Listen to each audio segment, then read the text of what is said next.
Hello दोस्तों। आज मैं आपको लेके जा रहा हूँ गंगा तट के किनारे बसे हुए शहर ऋषिकेश में, जो कि फेमस है अपने मंदिरों और आश्रमों के लिए।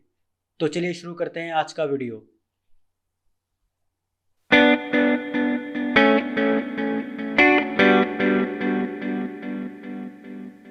ऋषिकेश में मेरा प्लान था कि मैं पहले जाऊँगा त्रिवेणी घाट, फिर वहाँ से जाऊँगा राम झूला, और वहाँ पे राम झूला के बाद देखने जाऊँगा मैं बीटल्स आश्रम। तो मैं निकल पड़ा सुबह सुबह पहले त्रिवेणी घाट की तरफ।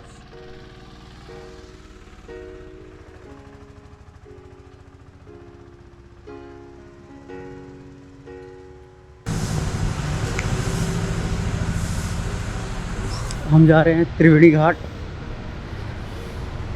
ऋषिकेश में कई बार आ रखा हूँ, त्रिवेणी घाट भी कई बार जाता हूँ मैं हमेशा जब भी ऋषिकेश आता हूँ, बट मुझे ज़्यादा सिग्निफिकेंस पता नहीं था इस जगह का। तो अभी थोड़ा बहुत सर्च किया गूगल में, तो ऐसा कहते हैं कि ये बहुत बड़ा घाट है ऋषिकेश में, और यहाँ कृष्णा जी आए थे जब उनको चोट लगी थी एरो से। बट इसके ज़्यादा मुझे पता नहीं चल रहा है इस चीज़ में कि यहाँ पे इतना क्या सिग्निफिकेंस है इस एरिया का। शाम के टाइम पे ओवर क्राउडेड होता है काफ़ी ज़्यादा, और यहाँ पे इवनिंग में आपकी वो भी होती है, आरती भी होती है, बट वो मिस कर जाऊँगा क्योंकि मेरे पास ज़्यादा टाइम नहीं है। आज बस 2-2.5 घंटे का विंडो है जिसमें मैं थोड़ा बहुत घूम सकता हूँ ऋषिकेश। बड़ी एरिया बहुत ज़्यादा ही सुंदर लगता है अगर गंदगी को हटा दिया जाए तो।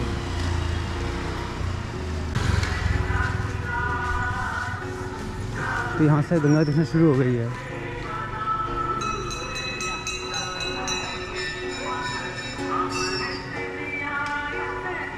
सुबह सुबह उतनी भीड़ नहीं होती जितना इवनिंग में, तो यहाँ खतरनाक ही भीड़ होती है, और आरती टाइम में तो और ज़्यादा खतरनाक।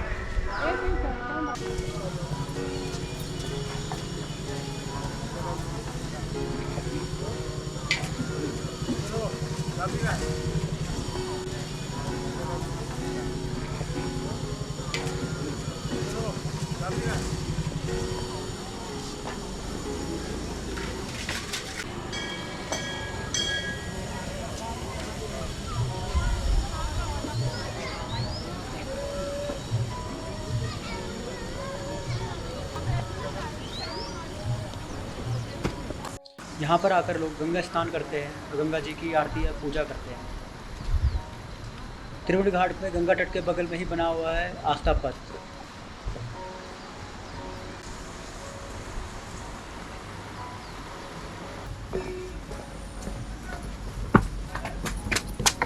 ये तो पूरा ज़बरदस्त जॉगिंग एरिया है। ये चीज़ सही लगी मुझे यहाँ पे आके, साथ में रिवर बह रही है और आप साथ में जॉगिंग कर सकते हो, और अगर आपको आवाज़ आ रही है तो उसकी आवाज़ भी सुन सकते हो।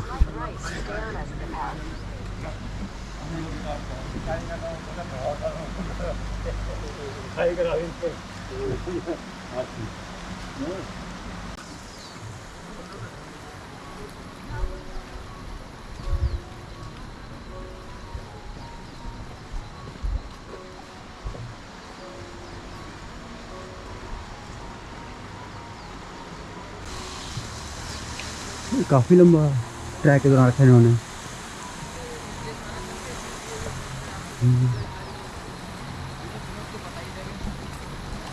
मेरा स्विमिंग का बहुत मन होता है बट मुझे स्विमिंग आती नहीं है।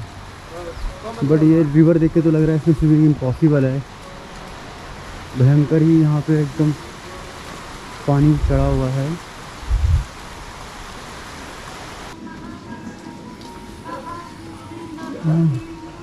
फिर मार्केट में सिर्फ वही पूजा पाजी का सामान मिल रहा है। अब यहाँ से हमको जाना है सीधा, एकदम इसी रोड पे 2-2.5 किलोमीटर सीधा चलना है और राम झूला आ जाएगा।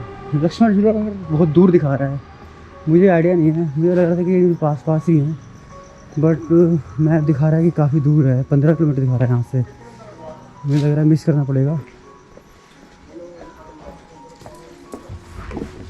तो मैं अपने बारे में बता दूं कि मैं अभी नया नवेला हूँ ब्लॉगिंग में, तो कोशिश कर रहा हूँ, सीख रहा हूँ कि कैसे शूट किया जाए, क्या क्या नरेट किया जाए, क्योंकि मुझे ज़्यादा आइडिया भी नहीं है। मेरा बस मन था घूमने का, तो मैं सोचा मैं घूम रहा हूँ तो कैसे घूमूँ कि सस्ते से सस्ते में मेरा ट्रैवल निकल जाए। तो जितना मैंने रिसर्च की मुझे यही पता चला है कि, और सबको पता ही है कि जो मैक्सिमम खर्चा आता है आपका खाने, रहने और ट्रैवलिंग में आता है। तो खाने के लिए ये है कि आप महंगे रेस्टोरेंट में मत जाओ खाने के लिए, कोई सस्ते से स्ट्रीट फूड में आप खा सकते हो, हाँ, बट चेक करना पड़ेगा कि स्ट्रीट फूड साफ़ सुथरा है कि नहीं है, जो मोस्टली इंडिया में थोड़ा डिफ़िकल्ट होता है। फिर भी अवॉइड कर सकते हो, रेस्टोरेंट में जा सकते हो सस्ते वाले में। फिर रह गया तुम्हारा ट्रैवलिंग का, तो ट्रैवलिंग में अगर तुम इंटरसिटी घूम रहे हो तो आप ही चेकिंग कर सकते हो, लिफ्ट मांग सकते हो, या फिर पब्लिक ट्रांसपोर्ट यूज़ कर सकते हो। इंडिया में तो पब्लिक ट्रांसपोर्ट उतना एक्सपेंसिव नहीं है। फिर तीसरा है आपका रहने का, तो रहने के लिए या तो आप हॉस्टल्स में रहो, डॉर्मेट्रीज, क्योंकि आपको तो घूमने से मतलब है ना, आप कितना टाइम एक महंगे होटल में रहोगे। तो उससे अच्छा तो है कि आप महंगे होटल की जगह की और अच्छे महंगे की जगह आप एक डॉर्मेट्री ढूंढ लो, जहाँ आप लगेज फेंक के आप नियर बाई एरिया में घूम सकते हो। नहीं, अब ये हमें मेन मार्केट लेके आ गया, यहाँ से सारा 2.5 किलोमीटर। मैं स्कूल को रामझूला समझ रहा था मैथ में। हाँ, जा सकते हैं, 2.5 किलोमीटर ज़्यादा नहीं है।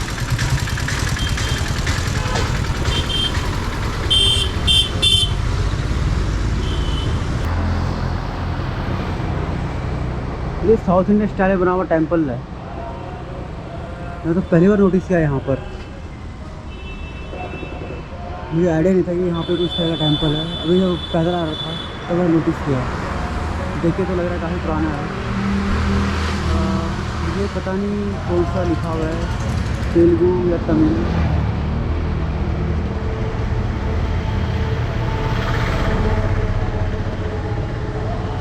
पूरा साउथ इंडियन स्टाइल का आर्किटेक्चर है इसका। ये जो आगे दिख रहा है इसको आई डोंट नो हिंदी में क्या बोलते हैं, इंग्लिश में बोलते हैं, बट ये मेन गेट होता है।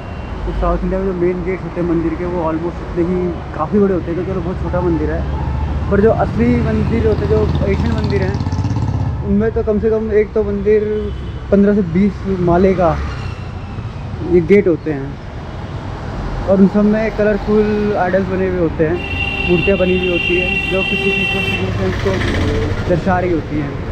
आइडिया नहीं था कि यहाँ पे गुरुद्वारा भी है।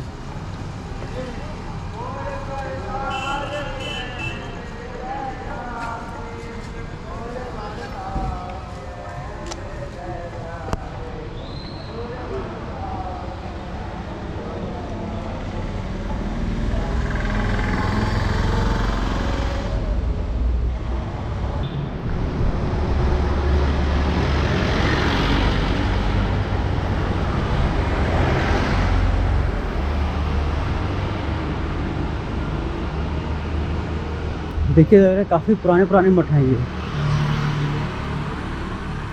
मठ कहते हैं, आश्रम कहते हैं, मुझे ज़्यादा पता नहीं इनके बारे में,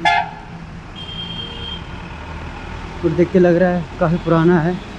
बीच में इनको कनेक्ट करने के लिए ये पुल भी लगा था, 2 साइड से कनेक्ट करने के लिए।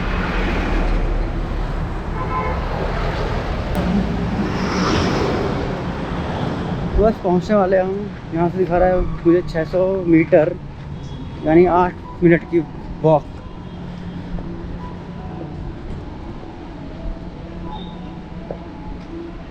फिर एक बार झूले में घुस जाएंगे, उसके बाद देखते हैं और कितना डीप जा सकता हूँ मैं अंदर दूसरी साइड ऑफ रिवर में।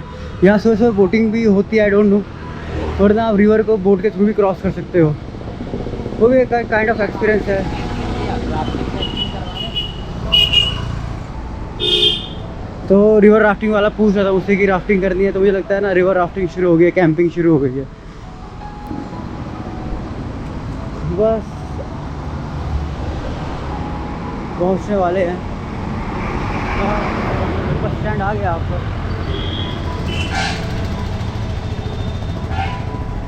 यही शायद टैक्सी स्टैंड है, क्या है?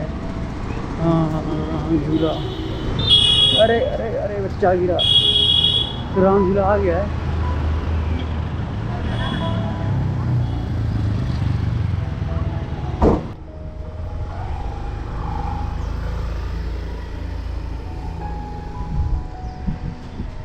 तो ये है राम झूला।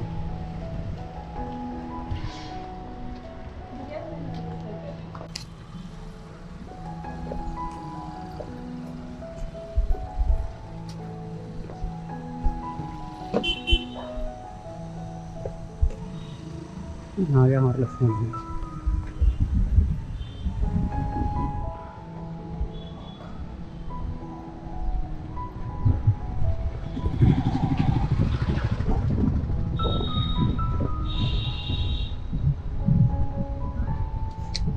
हल्का हल्का हिल रहा है बीच से।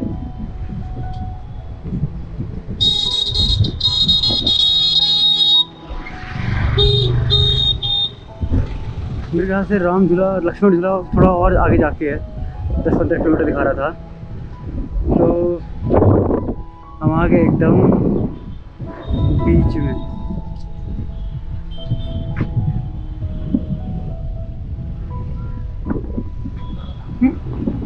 वो क्या है फिर? मैं कंफ्यूज हो रहा हूँ। ये कोई राम झूला ही है। तो अभी हम राम झूला के ऊपर हैं। बीच में पुल हल्का हल्का हिल रहा है। मज़ा तब आएगा जब भयंकर हिले, आदमी का थोड़ा डर लगे, तो असली मज़ा है। रात में ये इसमें शायद लाइट लगा रखी है, तो रात में चमकता है ये पुल।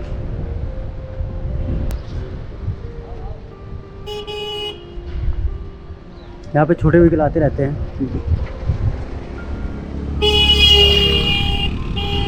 थोड़ा मजबूत ही है ये पुल। चलो फिर थोड़ा और अंदर घूम के आते हैं। जैसे मार्केट ज़्यादा खुली नहीं होंगी, बट जितनी खुल रखी है उतनी देख लेते हैं। घाट पे बैठने का मन था, बट जा सकते हैं। एक साइड में पानी उतना ज़्यादा नहीं है। उस तरह तो दिख रहा है, वहाँ आगे आप बैठ सकते हो, कुछ देर योगा कर सकते हो, मेडिटेशन कर सकते हो।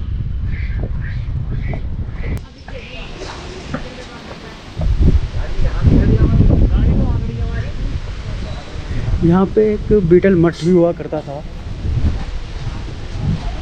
किस तरफ पड़ेगा मुझे पता नहीं है, चेक करना पड़ेगा गूगल पे। मेरा मन था एक बार देखने का, अगर ज़्यादा दूर नहीं हुआ तो मैं जा सकता हूँ, क्योंकि और जगह मैं बहुत घूम रखा हूँ। यहाँ पे बीटल मठ कहते हैं उसको, क्या कहते हैं मुझे एग्जैक्टली पता नहीं है।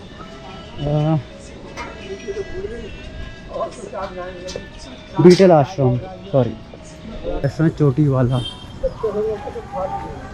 तो इस चोटी वाला अभी तो ये बंद है, बट यहाँ पे बंदा बैठता है इस तरह की ड्रेस पहन के, और उसी के को चोटी वाला रेस्टोरेंट बोलते हैं इसी को ही। तो काफ़ी पॉपुलर लोग आते हैं, काफ़ी जो ऋषिकेश आते हैं एक बार ट्राई करके जाता है यहाँ।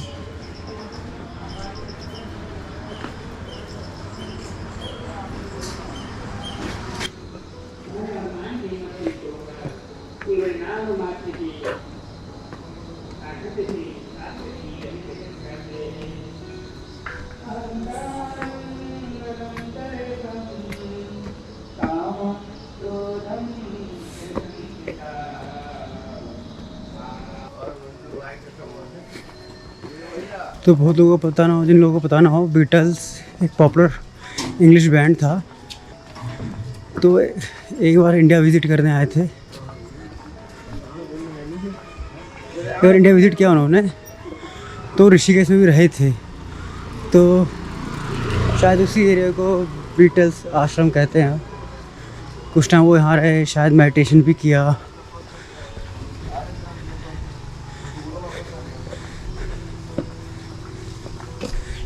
मेरे को भी बहुत टाइम बाद पता चला कि यहाँ पे कोई इस तरह का आश्रम है, क्योंकि मैं तो यहाँ कई बार आ चुका हूँ और मैंने कभी नोटिस नहीं किया था। पर जब मैं एक बार ऐसी सर्च करती कि ऋषिकेश में क्या क्या जगह घूमने के लिए है, तो मुझे पता लगा कि यहाँ पे बीटल्स आश्रम भी है। बट वही उसके बाद कोई मौका नहीं मिला, तो अब शायद पहली बार अभी दिखा रहा है 10 बजे तक क्लोज़ है, तो अगर बाहर से ही दर्शन हो जाए तो वो भी बहुत अच्छा है।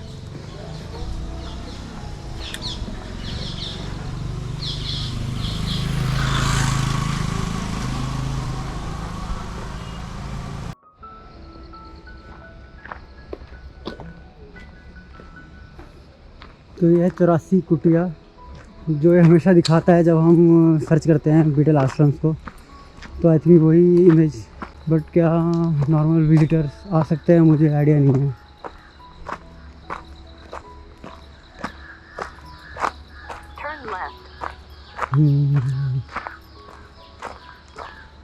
जब मैं पहुंचा तो आश्रम बंद था। वैसे इस आश्रम को 84 कुटिया भी बोलते हैं।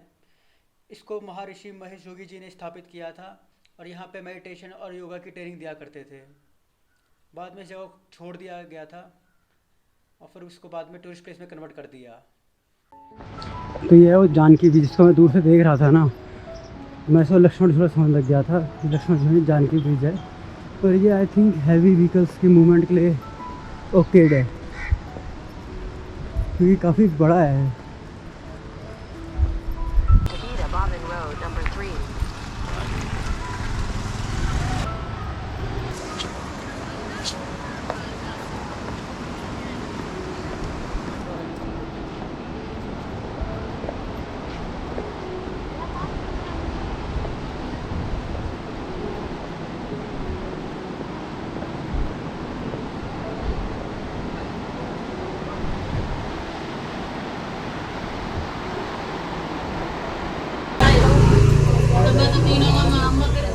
बस पहुंच गया अपन।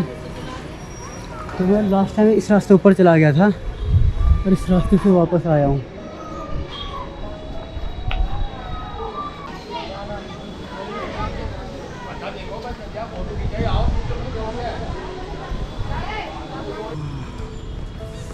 आगे हमारे घाट, इधर रिलैक्स करेंगे यहाँ पे, फिर वहाँ से होगा हमारा रिटर्न।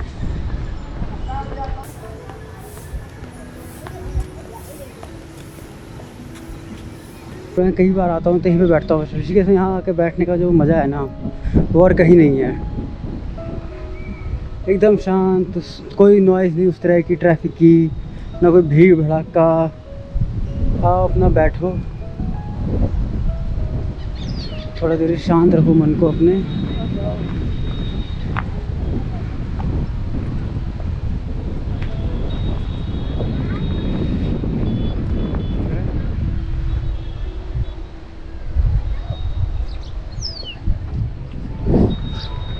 मेरे को एक्चुअली तैरना नहीं आता और जैसे ये लड़के कर रहे हैं बीच में, नदी में के बीच में जाना बहुत ज़्यादा रिस्की होता है।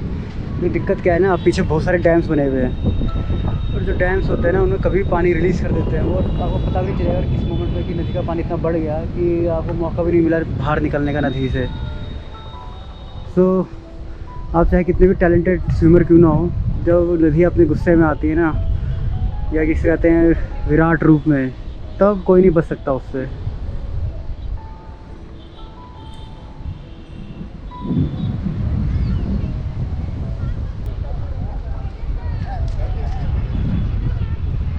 इधर आ, तो भाई मिट्टी कितनी ठंडी है।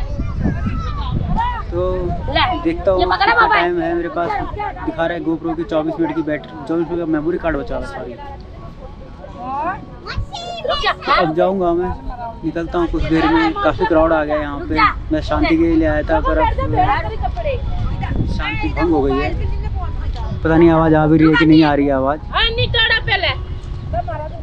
तो वही मैं बात बोलना चाहता हूँ कि human emotions through out same है। हंसना रोना जो चेंज है वो सिर्फ कल्चर है। तो अगर आप ह्यूमन इमोशंस के हिसाब से दुनिया घूम सकते हो ना, तो आप कल्चर एक्सप्लोर कर सकते हो उनका। चलो मैं चलता हूँ, यहाँ तो का ज़्यादा ही क्राउड हो गया है।